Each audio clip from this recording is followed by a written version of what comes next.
This video is going to show you how to create a favicon, which is short for favorites icon. In other words, anytime that you encounter or somebody else encounters your website page and they want to save it in their bookmarks or favorites, well, it's going to have a little icon up here in the tab. This is the Chrome browser, by the way, and it's a little bit different in different browsers, but tabs or windows, there's going to be a little icon up here, and in the browser bar here, there's going to be a little icon, and if we open up the bookmark section here,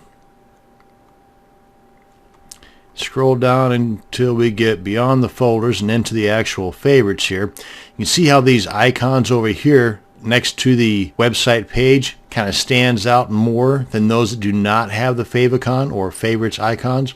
Well, that's what I'm going to show you how to create and add to your website. And this can be done with a typical HTML website or a WordPress website, but I'm going to show you how to do it with a standard HTML website like this guy here. I just grabbed this out of my hard drive, and it was just a web page that I had laying around, and I've got it under demo. But this is the icon right here that I'm going to have look similar to this. Well, it's not going to look like that, but it's going to have its own icon that we're going to create now. Now, if you do a search online for favicon creator, you're going to have several options to work with. I'm going to show you how to do it with this guy here. It's the favicon.htmlkit.com/favicon. And it's pretty simple too. You've got an image, for example, if you've got a logo that you're working with on your website, that would be a great place to start. I'm just going to use one that I've got just laying around for a cPanel icon. So we want to first go over here to choose file. What a lovely dog. And you want to navigate to the location of your image that you want to turn into your favicon. And that's a pretty big image, by the way, but that's one thing you don't have to worry about because it's going to customize it and bring it down to size. So generate favicon ICO, and there it is. Now if we go back here, let me go ahead and show you that image. I'm going to bring this in. I want to show you just how big that image is. 612 pixels wide by 287 pixels. So you can see it's kind of like that big, but this program brings it down to size. Now, it's probably not the best example, but you can see what it will look like right here as a demonstration. And you've got some other customized options here that you can work with, but I want to try to keep things simple. We're going to go ahead and download as is, and it creates a little zip file for us. Put that in my working folder. And it's not a lot. There's 2 images and a little text document. So let's go ahead and open up that zip file and show you what's inside of it.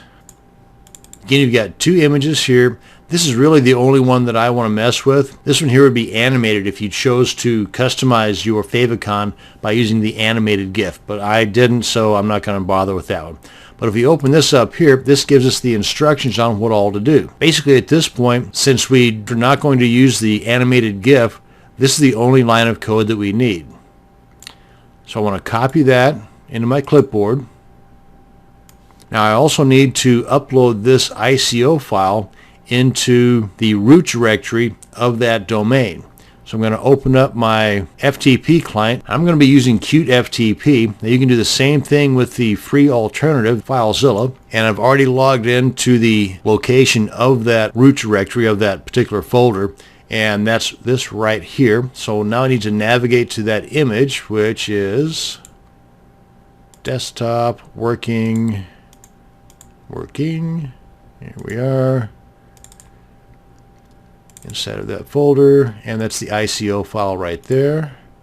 Upload. Now this is the index.html file that I need to edit and add that code, a little line of code that I've got copied into my clipboard.